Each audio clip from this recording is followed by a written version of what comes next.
Topic po natin, maganda itong topic natin. 12 habits na hindi natin alam na kasasama pala sa atin. Itong mga ibang habit dito, baka delikado, baka pwedeng makamatay.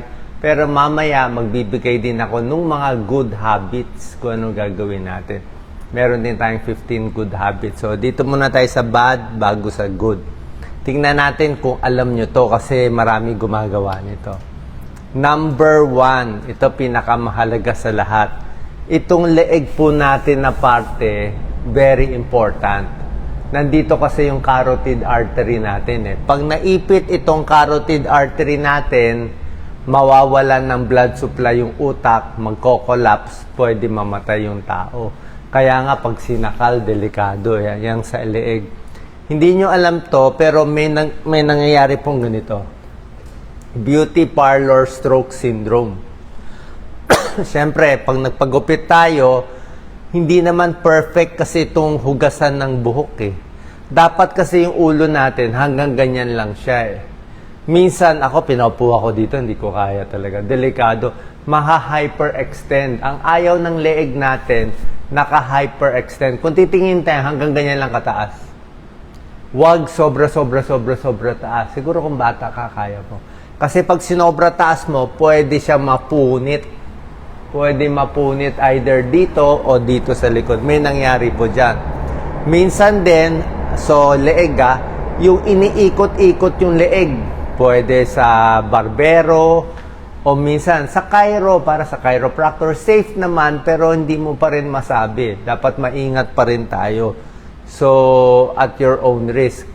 Ano pang problema sa leeg? Yung mga necktie na sobrang sikip. Kaya may iba nahihilo. Pag sobrang sikip, iniikot ang ulo, ganyan, may iipit siya. Lalo na kung matanda tayo. Delikado po yan, magko-collapse. Meron ding whiplash, yung nabangga yung kotse, biglang gumanon yung ulo, delikado rin yon. Kaya dahan-dahan. Ayan biglang ikot ng ulo, carotid artery dissection. Nangyayari po to. Kaya ingat tayo. Siguro sa bahay na lang kayo mag-shampoo. At least nakatayo tayo. Second bad habit na hindi natin alam. Ito, sobrang sikip na baro. Kahit anong baro, sobrang sikip. Sobra sikip na pants, sobra sikip na maong, sobra sikip. Minsan meron yung mga body shaper ba yun? Yung mga pampapayat. Basta anything na pinapasikip ka, hindi maganda. Okay? Kasi katulad nito, kaya ako yung mga pants ko, mahilig ako yung mga garter. Tsaka yung garterize, tsaka yung maluwag na garter. Parang ito, pag sinikip mo masyado ito nga sexy kasi ang mga maong na ganito. Pag sobrang sikip yan, na banat yung balat mo, pag dito mo inipit sa may baywang, pwede mag-ipon ng dugo dito. Okay? Pag nag-ipon, ibig sabihin, hindi makakabalik yung dugo. Mula sa paa, hindi aakyat. Kasi dito mo sinikip Parang nilagyan mo ng goma dito kaya delikado. Ayan may nangyari nga to sa ibang bansa. Sobrang sikip yung maong niya. Tapos, nagtrabaho pa siya, nag-squat pa siya. So, masikip na, nag-squat pa siya, baka magapa paa niya. Sumobra ipit, naipit yung artery, yung vein, pati yung nerve, na-paralyze siya. Na-paralyze siya, hindi siya makagalaw. Pagdating sa hospital, na magana to, hindi na matanggal yung pants, pinunit na lang. Ginamitan na lang ng gunting. Ngayon, sasabihin nyo, Doc, hindi ko maintindihan. Bakit naman sinasabi mo lagi na maganda ang compression stockings? Yan gumagamit ako ng compression stockings. Ayan yung masikip na medyas. Ako, bumibili ako nito Medyo mahal tam, bili ko mga 2,000 per sock Kasi po yung binibili ko, medical grade. Ibig sabihin, pang may sakit talaga, medical grade. May varicose kasi ako Kaya ako, araw-araw naka-compression stockings ako So, ito naman kasi, may benepisyo sa katawan. Meron man nagko-comment dati, bakit daw mabuti to, bakit daw masama ito. Ito kasi, inipit mo sa baywang. Inipit mo sa baywang, so nandito na ipit yung dugo. Ito pabaliktad. Ang ipit niya mula paa. Ayan Sa paa siya super sikip. O, depende, may size to medium ako kung normal pa mo. Diba? Tapos, ang sikip niya, depende. Merong 12 to 18, mahina lang. Merong 18 to 23, merong 20 to 30. Yung akin, pinakamalakas yung akin 30 to 40 gamit ko. Ibig sabihin, 30 to 40 ang sikip niya dito sa paa. At dito sa may ankle.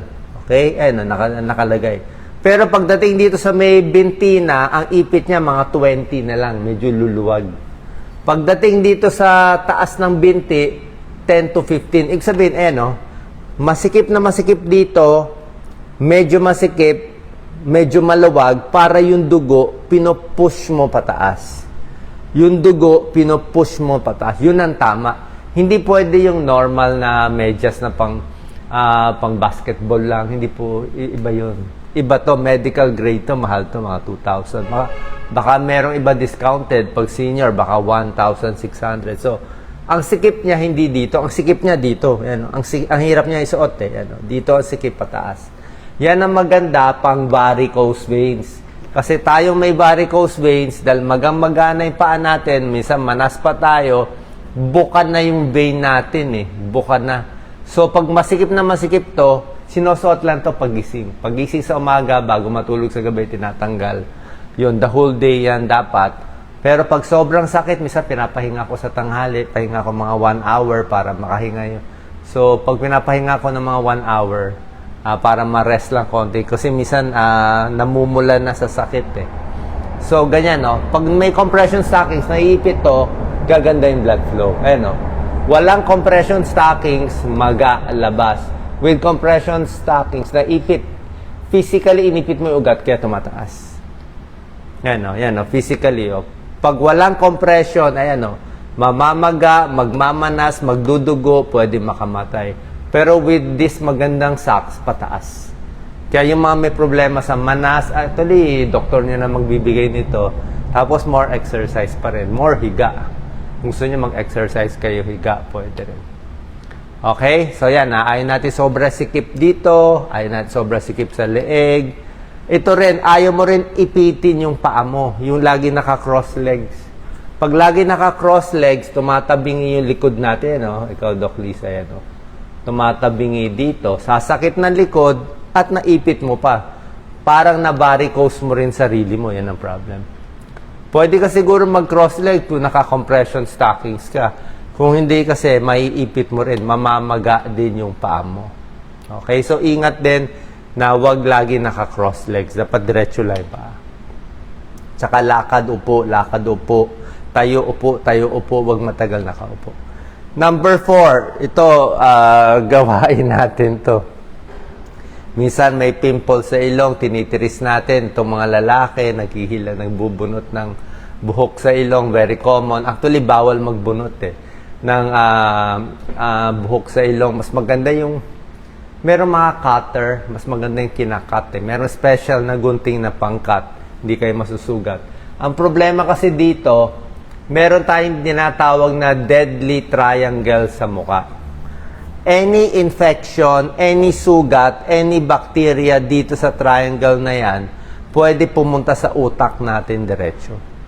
Pag pumunta sa utak, magbe-brain abscess, pwede mamatay yung tao. So, delikado yan. Pag nandito yung mga pimples mo, dito ka nagkasugat, hindi pupunta sa utak. Pero ito deadly triangle na yan. Pag yan ang nagka-infection, delikado, pwede pumunta sa utak. Kaya huwag kayo magtitiris yan. Okay? Number 5, out of 12 danger, syempre matagal nakaupo. Marami ng pag-aaral yan. Kasi nga, puro computer work tayo. Pag laging nakaupo, more heart disease, more cancer. Heart disease, cancer, diabetes, hindi lang yan sa mga lalaki, pati prostate, hirap. Sasakit dito sa prostate natin pag laging nakaupo, hindi rin maganda. Tsaka pag laging nakaupo, more joint pains, 30%, more varicose veins, yan ang problema natin, varicose, more colon cancer by 8%, more heart disease 200%, more back pain, more kuba, more neck pain, mas maaga na mamatay. Kasi ito buong araw na Dapat siguro 1 hour, 2 hours, lakad muna. ng 5 minutes, tapos trabaho, tapos lakad, pabalik-balik. Okay? Tsaka mas maganda may compression stockings eh. Saan nabibili? Ngayon siguro online meron siya. Tingnan nyo lang kung ano yung ano. Wala po ako ina-endorse kahit anong brand ang bilhin nyo. Number 6. So, tinuro ko na yung mga masisikip. Ito naman yung pag-iri. Pag may sakit sa puso, pinakabawal yung umiri. Okay? Kaya pag iiri kayo, matigas ang dumi, kaya ayaw ko nga constipated tayo. Nakakatakot pag constipated. May time nag-constipate ako, parang siguro ilang araw yun eh. Hindi ko lang pansin na nag-iipon na pala yung dumi sa tiyan ko. Medyo naipon mga 3 days eh. Siguro nagbago yung diet ko. Nung 3rd day, halos ang hirap talaga lumabas. Parang ipon na ipon yung dumi. Nakakatakot yun. So, pag umiiri ka na sobra ng tigas, baka mapunit na doon sa puwet natin, baka dudugo na hirap yung puso. Okay? Straining and heart attack, delikado. Hindi lang sa puso, pag sobrang iri, baka pumutok din dito sa utak natin. Kaya dapat nga, laging malambot ang pagdumi. May gulay, may tubig. Lalo na ngayon, mainit ang panahon, maraming tubig, gulay, prutas. Pakwan, ginagamit ko lagi pakwan. Pwedeng konting mangga, pakwan, mangga, marami sa atin. More pakwan para makadumi. Sinama ko na rin dito sa number 7, yung hindi lang pag-iri, pag-ubo din. Ubo and iri, pareho din yun eh. Pag sinosobrahan mo masyado, let's say meron kang dry cough pa ulit-ulit, di ba? Konting pigil, like ito si Doc Lisa, pag umubo talagang luwa ang luwa lahat sa lakas. Pag sobra ka umubo, pwede ka magluslus. Ito, tinakpan ko lang para hindi nyo halata na hindi tayo maano sa picture. So, may luslus sa singit, may luslus sa femoral, may inguinal, may umbilical, lahat yan, kakairi. Pag tumanda kasi, lumalambot yung ano natin dito, yung muscle, humihina. Persistent coughing and sneezing. Iri ng iri, hindi makaihi, hindi makadumi, lalabas yan, maoperahan tayo. Physical labor, hard labor, baka congenital, mahina yan. Buntis, trabaho na laging nakatayo, pwede rin. Tayo or upo, yun ang ayaw natin matagal. Okay? Obesity, mas mataba, syempre, mas mahina. Ayan, lumalabas. Pwede lumabas pati bituka. Delikado po yan. Number 8, ito naman hindi na masyadong deadly to. Hindi na to nakamamatay, pero nakakaipit ng nerve. Mahirap din to. Yung laging nakaupo or may wallet kang makapal. Dahil marami kang pera, makapal yung wallet mo, naipit yung sciatic nerve mo. Ayan, no? So, pag lagi naiipit yan, pwede kang piriformis, manhid yan. Manhid ang binti at hita. Para mawala to, dapat meron kang stretch ganito. Knee to chest stretch, piriformis. Pwede mo pakita to, Konti Lisa? Piriformis stretch. Dahan-dahan nyo gawin to. Maganda yan, no? One side. No? Sanay-sanayin nyo. Mga 5 seconds, 10 seconds na yan, no? Para lumawag yung sa ano nyo. Ito, dahan-dahan to. Ito, maganda rin itong stretch. Dahan-dahan lang. Huwag mo bibiglain, ha? Ito, straight leg. Ito, dahan-dahan lang. Unti-unti. Ay, kung matanda na tayo, unti-unti. Huwag biglaan. Siguro, mga 5-7 seconds. Gawin 2 beses, 3 beses. Next day, 2 beses, 3 beses. Pag medyo masakit na, tigil na, hinahinay. Number 9, hindi naman deadly to, pero actually, pwede rin itong deadly. Yung naiipit yung kamay. Delikado to. Actually, pag ordinaryong tulog na ipit mo, manhid yan sa umaga. Baka ilang araw manhid, baka mag-carpal tunnel ka. Delikado lang to kung lasing. Kung lasing siya, natulog siya, nakaganon yung kamay niya, 5 oras lasing, yun, pwede masira yung nerve. Kasi wala sa sarili, lasing siya, naipit niya. Pero kung habit lang, manhid lang. Oo. Kaya lang, pag laging naiipit ang median nerve, carpal tunnel, meron din na-ooperahan dyan. May na-ooperahan din sa kamay. So, ingat din na huwag gawing unan ang kamay. Number 10, bad habit, kulang sa tulog. Alam naman natin, pag kulang sa tulog, heart failure, high blood, pag kulang sa tulog, hilo, kulang sa tulog, pati blood sugar, pati heart attack, mas malala pag kulang sa tulog. Smoking alcohol, alam nyo naman, masama yan. Hindi ko naman kailangan ulit-ulitin na. Number 12, tuhod din. Ayaw natin masira tuhod. Mahalang knee replacement. Daan-daan libo. 'Di ba? Pag matanda na, ingat na ganyan sa lunch. Hindi ko na kaya mag-lunch eh. May kilala ko, nag-lunch na punit to eh. Naoperahan eh. Bakit? Kasi lahat ng bigat mo, lahat ng overweight mo, lahat ng taba natin, nakasalalay sa isang tuhod. Hindi kaya niya, bibigay to. Bibigay ito, baka mag-pop nga to eh. Kasi nga, isang paa lang eh. Dapat, kung gusto mo nga squat, at least dalawa. Pinakamadaling squat, upo sa silya, tayo. Upo sa silya, tayo. Ganun lang. Kasi pag matanda na, baka bumigay na tong tuhod. So, may mga trabaho na hindi rin maganda sa tuhod. Laging nakaluhod. O, kahit nagdarasal, dapat meron sanang malambot na unan. Yan. So, ingat yan sa tuhod. Yung laging nakayuko. Actually, yan ang 12 na iniingatan natin. Ito number 13, dinagdag ko lang yung lagi naka-cellphone, masakit sa leeg. Hindi naman delikado, pero pag laging masakit ng leeg, minsan, baka, sumikip itong mga cervical vertebrae natin. Baka magdikit eh. Pag nagdikit, maiipit din yan eh. Hindi rin maganda. Okay, dinagdag ko lang. Kaya dapat, bawas cellphone, dapat nakataas siya.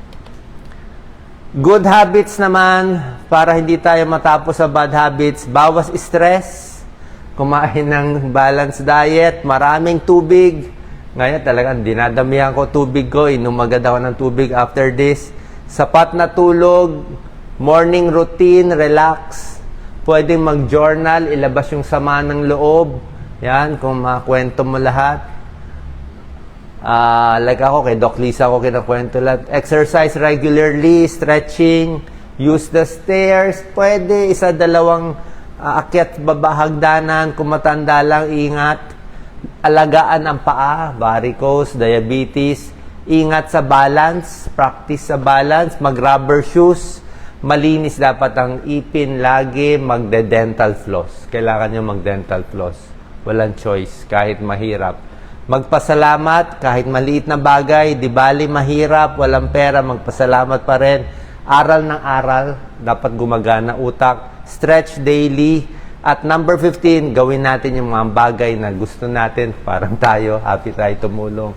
Sana nakatulong tong video ko, nakahaba ng buhay nyo, nakabigay ng konting tips para maging mas healthy. Salamat po.